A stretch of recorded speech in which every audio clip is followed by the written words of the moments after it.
I'm just soggy and cracking all over the place. Hello and welcome to Colins Time for Tea. This week we're talking about Vegan Week on the Great British Bake Off. Yes, I know, I'm a million weeks behind.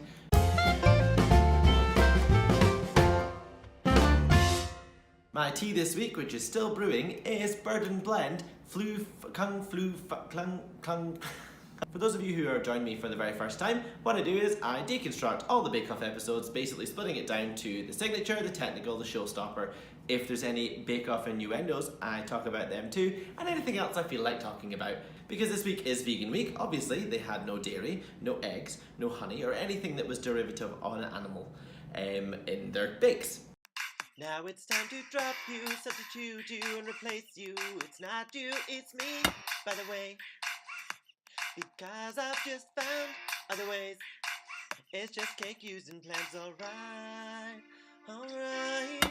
yeah. I have done a few vegan recipes in my time. Head over to my website if you want to see those. I've also done a couple of musical bakes based on those vegan things too, so that's cool. Shout out to my ex and dairy from a cow. I used to break your shell and door, you help me out.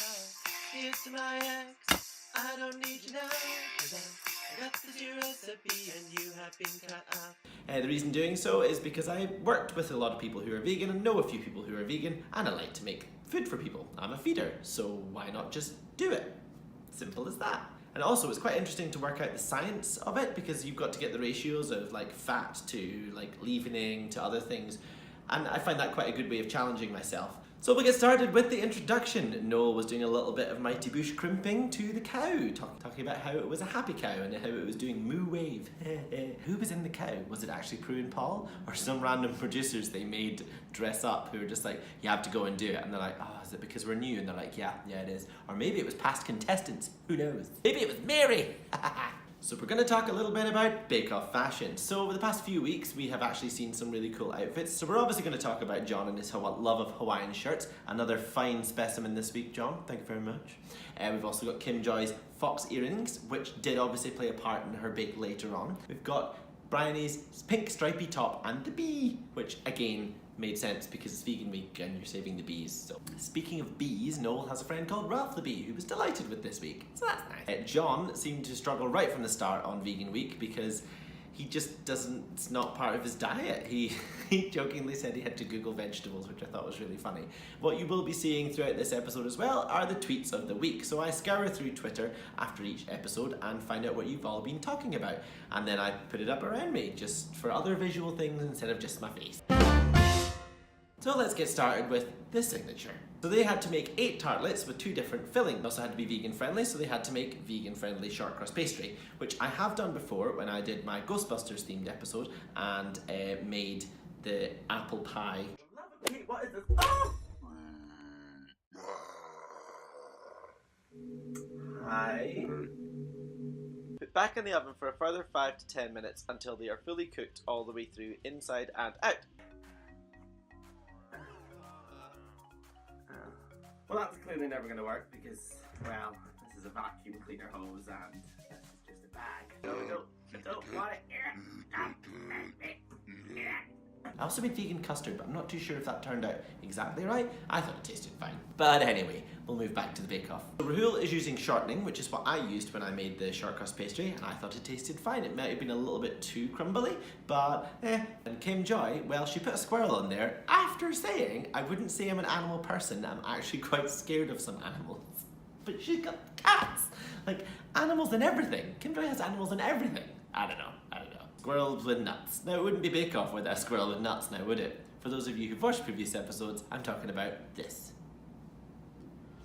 Lots of really interesting flavours, and I particularly enjoyed Ruby's. The fact that she was cracking out a blowtorch, that was really cool. Everyone was basically trying to make their bakes look good, although at one point Ruby was just like, oh, whatever. I love Ruby. You should follow her on Twitter. She's actually really funny. So Manon made vegan bechamel sauce. Very nice. And the judges said that she had a good coconut pastry and it worked really well with the flavours. Ruby's sage and butternut tartlets had good symmetry, and she used nutritional yeast. I can't say it. So let's discuss nutritional yeast. Have you ever used it before? Tell me in the comments below. I never have, not really sure what it is, so I should probably Google it, but I'm not going to.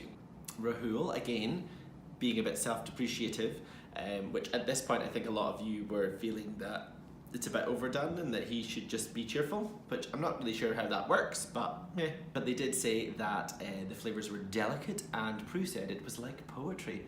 Very nice.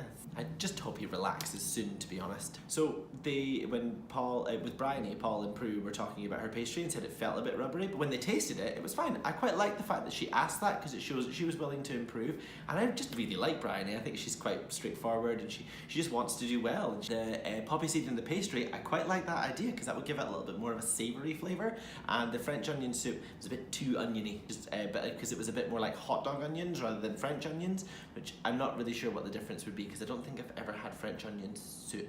And then John's. Well, John. His garlic mushrooms was a bit too gluey, the pastry was undercooked, the flavours were a bit too strong with the falafel and hummus, and it just didn't go well. He ran out of filling and ran out of time, and oh John, oh. They loved Kim Joy's quiche, and I really like that idea of putting the sulphur salt in there. I thought that was quite interesting. I'll have to give that a try. I'm not sure how expensive it'll be. If I can find it for cheap or like reasonable, I'll get some and see how it works out, because I think that would be quite nice to do a vegan quiche for someone once. And Kim Joy got a handshake. Woo! Which at this point, I just think we're all just like, yay, it's nice you got a handshake. It feels just like, well, someone has to get one, because Paul's just going to be giving them out, which is a shame, because I feel it diminishes from the actual fact of getting a handshake. So we're going to move on to the technical. Now it's vegan pavlova. I have made vegan meringue before when I was doing my live souffle episode. Basically, for one of the Bake Off finals, I decided I was going to make the technical from the week before, which was the souffle. But I invited a couple of people along to my flat, Jenny and Phoebe. Hey guys. We made souffle live on YouTube for my first ever and only live bake. To fill in the gaps for when everything was baking, I decided I would have little interims of stuff that was going on, so I talked a little bit about the vegan meringues and how to make it from aquafaba, which at the time I hadn't realised was going to be such a big thing, because I was basically trying it for people at work, because I knew that you could do that, and I just googled it and I thought, well, let's give it a try. And it works fine, but I found that when I was making it before, it would really deflate quite quickly and almost become like a honeycomb flavour rather than a proper meringue. So I realised now from watching this episode, I was baking it too high and not long enough. So I'll give that a try. Bryony has also made the vegan meringues from chickpea water, and she said it didn't work out too well. I wonder if it was a similar thing to what I had with the flatness and the sadness. But I've never actually had pavlova, so it's probably because I don't like meringue. Kim Joy hates technicals, which is fair enough. I would hate technicals too, because you kind of know what you're doing week by week, but when it has on the recipe, for them anyway, when you look at it on the website, it has the full recipe, but for them, it just says things like, make meringue. So Sandy and Noel this episode have been a little bit silly. They were playing croquet earlier, and now in the middle of the technical, she's pumping up Noel with a pump. I'm not really sure why, because were there balloons at any point? I just don't know. Kim Joy's was having some issues with her meringue, and that they were a bit soggy and cracking, and I know exactly how that feels. My skin right now, because the weather's changing. I'm just soggy and cracking all over the place. So the tops and the bottoms for the technical are Rahul on the top and Kim Joy on the bottom. Oh, Kim Joy. Oh, no, not Kim Joy. Now we'll move on to the showstoppers. So it's a vegan celebration cake, which I'm presuming just means a cake for a celebration. There's not a specific type of cake that is a celebration. So Prue was basically talking a little bit about the technicalities of vegan cake, saying you need some bicarb and some vinegar, anything to make a reaction which creates bubbles, which will help it rise. But you need to do it quickly, otherwise when the bubbles go, there's nothing left. So it just becomes quite sad and quite soggy, or quite dense. Kim Joy had her fox-themed birthday cake, which is really cute, even though she said she doesn't really like animals because she's scared of them. I don't know why she said that. We all know she loves them. But lavender and lemon, interesting flavour. Gonna have to give that a try one time. Ruby had a lemon and chocolate sponge, one lemon, one chocolate, and there was a lot of drama with her cake. So she decided she's going to put doweling in so the cakes don't fall. And the cake did fall. That was a disaster. So we'll talk a little bit about that in a minute. I'm just gonna run through what everybody else made, and then we'll come flying back to that, I promise. John had chocolate and orange, and definitely wins with the best name of Only Fools Eat Horses. 10 out of 10 there, John. Love it. You didn't have much else going for you this week, but that was an amazing pun. Bryony made a birthday cake for her little brother because he actually is dairy free for, I'm guessing, allergy reasons or probably political reasons. Who can say? But she made a coffee mocha cake, which actually sounds like a really nice flavour for a dairy free cake. So Rahul made a tribute to his grandma because basically when his grandfather died, his grandmother gave up meat and eggs, so she didn't really have any cakes that were that like dairy free or any animal free, so he's making a chocolate and coconut layer cake with raspberry cream. There was a moment when Rahul switched the mixer on and it just went poof everywhere, and I'm sure if anyone's ever made buttercream, that has happened to them at least once, if not a million times. So I think it's time to talk about Ruby's cake. That was a devastating moment when they were all outside. I'm guessing that's when like they have a break, go for a pee and stuff, but when you could just see it falling down and just on her face, like your heart would just fall. You would just be devastated. You'd be so upset because I don't know if they let them straight back in to fix it or if she had to just be outside for a while and just wait there until they allowed her back in. So the judging, they thought that Bryony's was neat as a pin. John's looked a bit sad. John did say it's knocked off, so it kind of fit his theme. I thought that was good. He certainly has the humour. Good old John. Rahul had 2 layers, but his collapsed. He really struggles when he doesn't do well. Like his confidence takes a knock and he just falls. So, as we know, Kim Joy, star baker, yay! And John sadly has to go.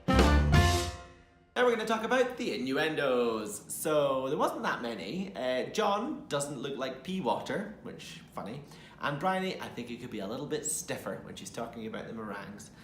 And that was pretty much it. Next week is the quarterfinals, which is, well, next episode that I'll be talking about is the quarterfinals. So it's Danish week. So we'll see exactly what happens, but there seems to be a lot of drama there too. Lots of tears, lots of screaming, a whole lot of stuff going on. So that's it. So my name is Colin. This is Colin's Time for Tea. Still got my thing in now. Thank you very much, and I'll see you next time.